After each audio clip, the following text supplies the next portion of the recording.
Tipos de enxameação e controle. Bom dia, meus amigos, eu sou Marcelo Queiroz. Hoje eu quero conversar aqui um pouco com você, um assunto que é muito importante, né, para quem cria abelha, para quem está aí com problema no seu sistema de produção, que é no que diz respeito à enxameação das abelhas. Só que quando o assunto é enxameação, existem formas, gente. A gente está controlando a enxameação. E basicamente existe dois tipos de enxameação. Aproveitar que eu estou aqui fazendo a revisão desse enxame e a gente vai conversar sobre isso. O primeiro tipo de enxameação, gente, que existe é o que a gente chama de abandono, enxameação migratória. E nesse caso é algo bem particular que acontece dentro da colmeia e que é bom a apicultor conhecer, né? E principalmente saber também evitar. E aí nesse caso, todas as abelhas dentro de uma colmeia simplesmente vão embora. Tá com algum problema com inimigos naturais, como ataque de formiga. E aí ele tem que abandonar, deixar o enxame. E isso caracteriza o abandono, a enxameação migratória, né? Por N motivo, por falta de alimento, ataque de inimigos naturais, esse enxame deixa a colmeia. E aí a gente chama esse tipo de enxameação simplesmente de abandono. Esse é um tipo de enxameação. E aí talvez a essas alturas você esteja se perguntando: ah, Marcelo, e como eu controlo, como eu evito esse tipo de enxameação?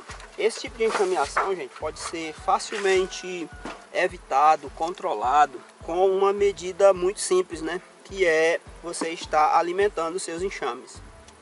Tinha dado aqui uma cera para esse enxame, né?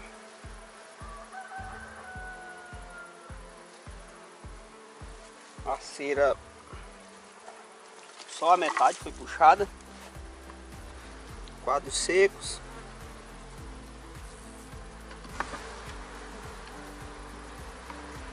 Esse quadro aqui que eu dei, ó,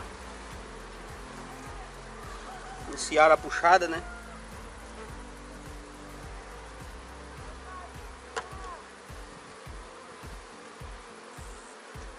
Então tá tudo bem.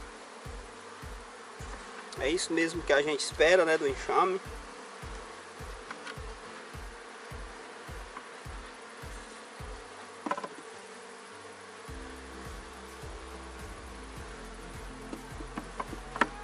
Vou voltar aqui esses quadros. Não vou mexer. Então, gente, esse tipo de enxameação, ele facilmente pode ser controlado quando você faz a alimentação, protege as suas colmeias do ataque de inimigos naturais. Não vou mais mexer aqui no enxame. E tudo isso com certeza vai favorecer para que você possa ter assim um controle maior desse tipo de enxameação nas suas colmeias. Já o outro tipo de enxameação, e que também é muito importante o apicultor ter conhecimento, e eu diria que até é mais difícil dele controlar, principalmente se ele não fez um melhoramento genético bem feito, bem consistente, diz respeito à enxameação reprodutiva. Que aí nesse caso, quando o assunto é enxameação reprodutiva, a coisa já é um pouco mais complicada e um pouco mais diferente. Vamos supor, né, que durante o período de safra, suas colmeias começam a ficar muito forte, falta espaço. Elas vão começar a enxamear, né? Então vão puxar aí de 3 a 5 realeiras, ou até mesmo um pouco mais que isso. Isso é normal, é a forma como as abelhas se dividem naturalmente na natureza. Nada de errado com isso até aqui. Só que para o produtor isso não é legal, né? Porque os seus enxames vão ficando fracos e a gente vai entender isso agora. Vamos para outra colmeia, né? Que a gente está fazendo aqui revisão.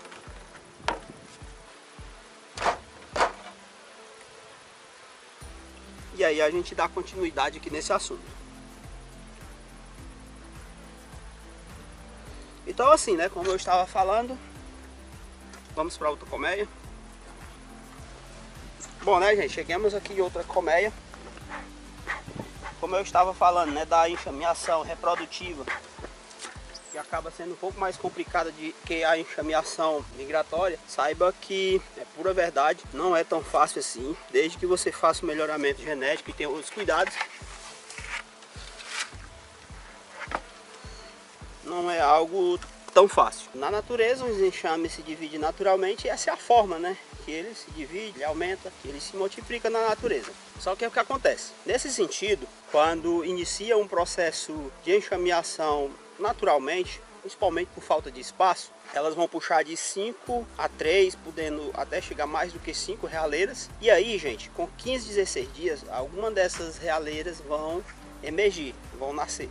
E isso, antes que isso aconteça, a abelha velha da colmeia, ela deixa a colmeia e vai em busca de um novo local. Com isso, ela leva parte da colmeia, geralmente a metade, um grupo de abelhas, né, acompanham essa abelha rainha velha, e ela vai formar um novo ninho em um novo local, que às vezes mesmo antes delas voarem, elas já escolhem esse local, ela já sabe para onde é que vai. Então isso acontece. E isso, gente, a gente chama de enxame primário. E aqui eu quero fazer a primeira pausa, né? Quando a gente captura um enxame, pode ser que a gente pegue o enxame primário ou algum outro tipo de enxame. E isso significa dizer que se você pega um enxame primário, você pegou uma rainha velha.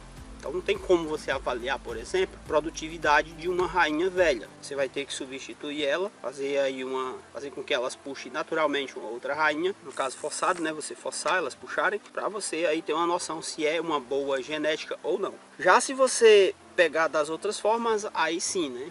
Os outros tipos de enxame, aí sim, né? Você vai pegar aí um enxame novo, uma rainha nova. Que no caso, gente, são as próximas rainhas que podem nascer, né? Porque o que é que acontece? Essa foi embora, uma vai nascer, né? Só que ainda existem outras realeiras dentro da colmeia. E aí, essa que nasceu, ela pode pegar o resto da metade das abelhas que ficou, né? E olha só, o seu enxame enfraquecendo. E ir embora com essa outra metade. Ou simplesmente ela pode matar as outras realeiras, furar, matar, né? Antes dela nascer e ficar na colmeia. Mas se isso não acontecer, ela vai embora com a metade da colmeia mais uma vez, e o seu enxame mais uma vez reduz pela metade. Com isso vai ficando muito fraco. Não é nada não, mas nessa brincadeira você já perdeu 2 vezes seguida metade do seu enxame. E esses enxames que vão, caso ela vá embora, né, não mate as que ficaram, esse enxame que vai embora agora, depois da saída da primeira rainha, a gente chama de secundário. E aí sim, né, vai uma princesa que vai ser fecundada e vai ser um novo enxame, uma nova abelha rainha aí. De repente, muitas vezes, né, até produz bastante.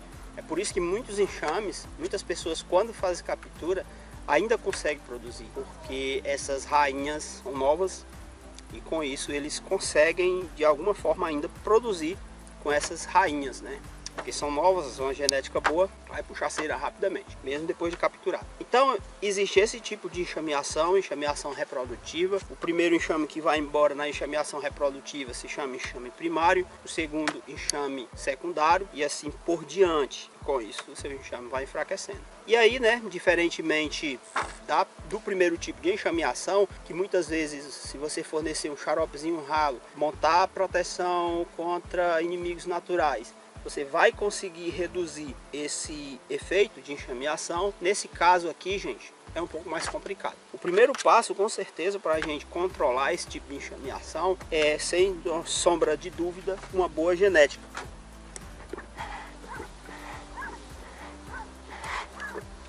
Agora a gente vai abrir aqui esse enxame também, dar uma olhadinha, ver como é que ele tá. Tá bastante forte.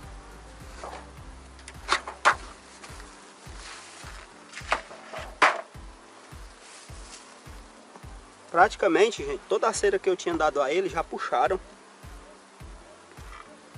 Muito bom, né? Aqui nós esperamos mais uma semana.